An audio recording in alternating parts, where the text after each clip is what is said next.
Hi, welcome to my channel.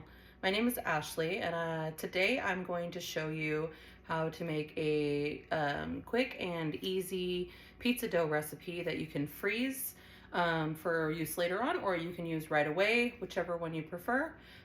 So that being said, let's get started. So the first thing that you're going to need is a cup and a half of warm water. You don't want your water to be more than 110 degrees, otherwise it will kill your yeast. And that's really important. It can be tap water. Tap water is fine. There's nothing wrong with tap water in baking. So you want to start with 1.5 cups of lukewarm water. You should be able to stick your finger in it without it being too hot or burning you. And then you can use a kitchen scale. I like to use a kitchen scale just to make sure that my measurements are accurate, especially when we're measuring in ounces or grams or something like that. You're going to need a 1/2 ounce of, you can use either quick rise yeast or just regular active yeast. Either one is totally fine. If you want it a little faster, the quick rise is the way to go, so that you can make sure that you have quicker rise time on your bake. So you'll do a 1/2 ounce of that. Okay, got our 1/2 ounce of yeast. You're also, on top of that, you're gonna sprinkle about 2 teaspoons of sugar. The sugar feeds the yeast so that it has something to burp up to help your dough rise. So you're gonna do about 2 teaspoons of that. And you're gonna stir these together. I have a Danish bread whisk, but you can use just a wooden spoon, or a regular whisk is fine. So you're just gonna mix that up in your bowl and give it a minute to get all incorporated. You want the yeast to start dissolving, and you'll kind of get like this frothy looking liquid in here. So you want it to get to that point. Once it reaches this kind of milky looking frothy consistency, you want to set it aside for about 5 minutes so that it can start activating the yeast. So we'll be back in just a minute. Okay, after about 5 minutes, you'll see it looks very bubbly and frothy. That means the yeast is active and it's ready to go. So to this mixture, you're going to add 1 teaspoon of some coarse salt. I usually use kosher salt. You can use sea salt, whatever salt, except for iodized salt. Iodized salt is not recommended when you're using yeast, because it can kill off the yeast and doesn't really work that well. So you'll just kind of incorporate that. And then we will add in 4 cups of unbleached all-purpose flour is what I use. That's just my preference for my family. I just prefer not to use bleached flour, even in my bread flour or any other types of flour. Just a preference, but you use whatever you'd like. I find unbleached flour to work the best. So you're gonna do 4 cups. So when you're scooping your flour, just make sure that you sprinkle it in. Don't compact your cup down, because then you're gonna get inaccurate measurements. So you can scoop and level, but you want to kind of sprinkle it into your measuring cup. So there's 1, 2,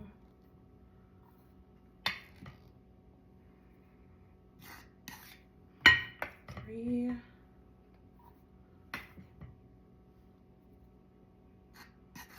and 4. Okay, so there's our 4 cups of flour.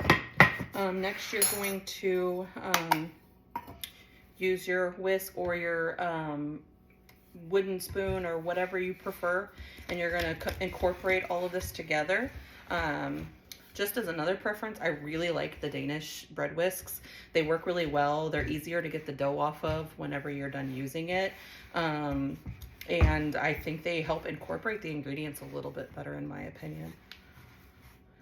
So you'll mix this until you have kind of a little sticky dough. Sometimes it gets to a point where it looks a little dry.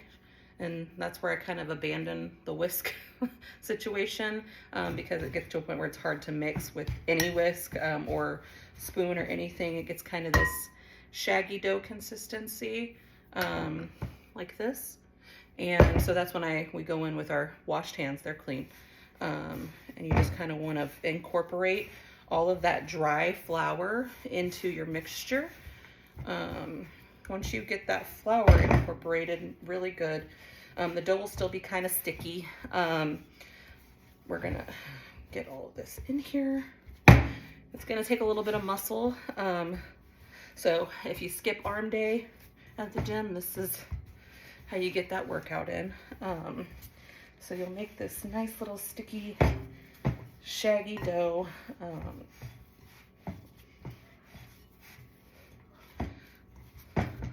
So it won't look perfect, and that's okay. But what we want is for all of the dry flour to be in this ball, so that when we move on to the next step, the rising stage, it's got all of the flour that's in the bowl incorporated. Now, some people will pull out a second bowl for this part. I don't, because I don't want to do that many dishes. So what I usually do is I pull the dough ball out, and I will put a little bit of olive oil in the bowl. This helps to prevent it from sticking, and helps the dough along. Put a little bit on top. You don't need a lot, just enough to kind of line the bowl with, so that we don't stick whenever we're in this rising stage. So this is going to sit and rise for about an hour. I used quick rise yeast, so it'll probably be closer to like 30 minutes or so. But you just kind of want to leave it alone, let it do its thing. And while that's doing that, I'm going to clean up and we'll be right back. I forgot to add, you want to cover this with something, either a wet or damp towel, or I actually like to use these kind of, let me see if this is a big enough one. These kinds of things, they're kind of like shower caps, but they're really good for proofing your bread. So hot tip, buy a bajillion pack of shower caps on Amazon for like $5, and you can use them a couple of times and then throw them away. But don't forget to cover it and then put it in a place that's warm for you, so that you can get the best rise out of it. I usually stick it in the microwave, so that the oven doesn't accidentally get turned on or something like that. And the microwave is usually fairly warm. So we'll go ahead and stick it in there, and I'll see you in 30 minutes. Okay, welcome back. This is now proofed to where I would like it to be. As you can see, he doubled, a little more than doubled in about 30 minutes or so. So now what we're going to do is we're going to take him out. We're going to lightly flour our surface, and we're going to knead him for just a minute and then split him up. And I'm going to freeze him because I'm not quite ready to use him tonight. And then I'll show you how I do that and how I kind of store them in the freezer so that they stay good and don't get freezer burn and all that. So you want to lightly flour your surface, and you're just going to dump him out just like that. And then we're just going to knead him for a few times. We don't want to overwork it too much, but you definitely want him looking nice and smooth. Since this is a quick recipe, you don't need it to be perfect. No pun intended there.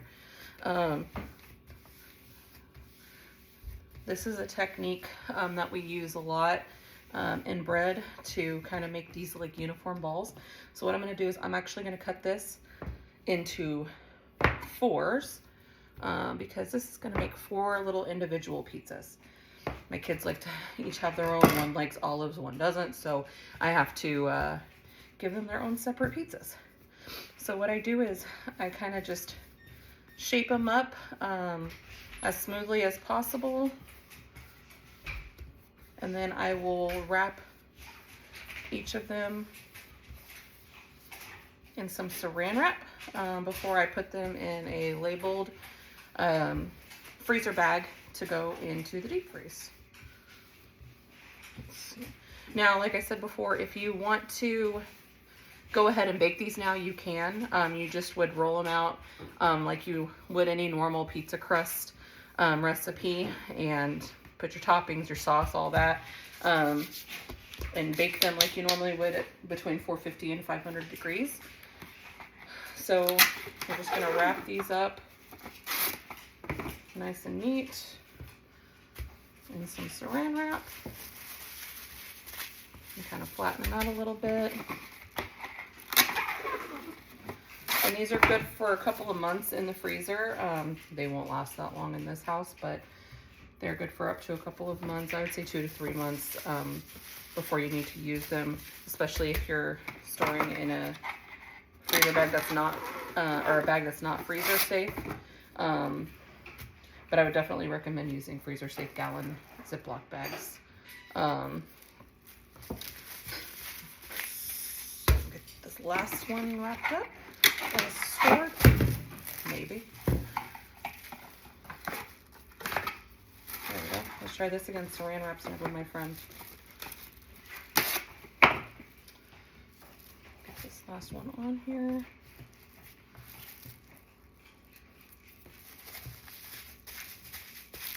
And we'll kind of flatten them down into their respective little discs. And then we will put them in a freezer safe gallon Ziploc bag. And you can freeze them for up to, 3 to 6 months, I would say, in these freezer bags. But that's it. That's how we make our quick, easy weeknight pizza dough. So please subscribe to my channel, and feel free to leave any comments with any questions or suggestions. Thanks.